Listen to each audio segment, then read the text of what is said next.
281 question. Reserved forests ఏం చేస్తాయి అంటున్నాడు. Reserved forest. సో ఏంటివి రిజర్వ్ ఫారెస్ట్ అంటారు?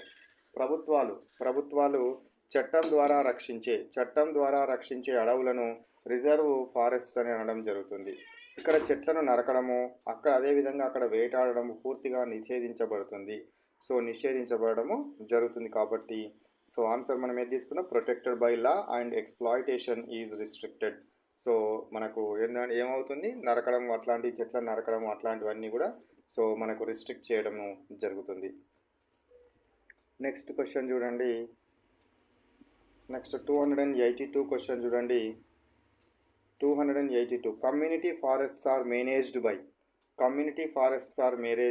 కమ్యూనిటీ ఫారెస్ట్లు ఎవరు మేనేజ్ చేయడం జరుగుతుంది అంటున్నాడు. సో కమ్యూనిటీ ఫారెస్ట్లను కనుక మనం తీసుకున్నట్టయితే కొన్ని అడవులను ప్రభుత్వం కాకుండా అక్కడ నివసించే స్థానిక ప్రజలే, లోకల్ పీపులే చూసుకోవడం జరుగుతుంది. తమ రోజువారీ అవసరాల కోసం అడవి దెబ్బతినకుండా వాడుకోవడాన్ని, అంటే సస్టైనబుల్ యూజ్, అడవి దెబ్బతినకుండా వాడుకోవడం కోసం ఉపయోగించడం జరుగుతుంది. వీటిని కమ్యూనిటీ ఫారెస్ట్స్ అని అనడము జరుగుతుంది. కాబట్టి దేనికోసం, local people for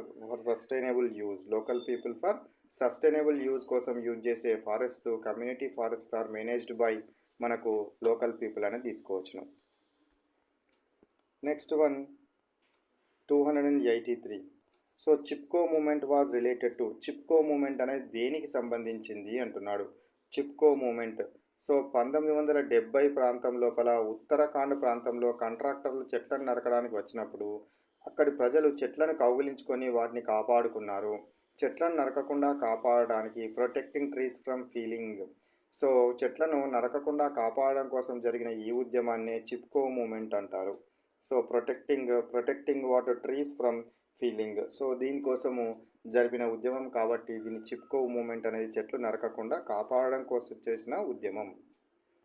next one 284th question చూడండి. సో ఫారెస్ట్ ఫైర్స్ డిస్ట్రాయ్ ఏం చేస్తాయి?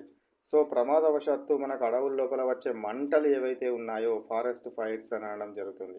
అవి అడవిలోని జంతువులను, అదేవిధంగా మొక్కల జీవ వైవిధ్యాన్ని మరియు నేల యొక్క సారాన్ని పూర్తిగా బూడిద చేయడం జరుగుతుంది. సో సాయిల్ ఫెర్టిలిటీ అయిపోతుంది, బయోడైవర్సిటీ కూడా అక్కడ ఏమవుతుంది, నాశనం అవడం జరుగుతుంది. కాబట్టి డిస్ట్రాయ్ చేస్తాయని చెప్పవచ్చు. నెక్స్ట్ క్వశ్చన్ 285 క్వశ్చన్ చూడండి.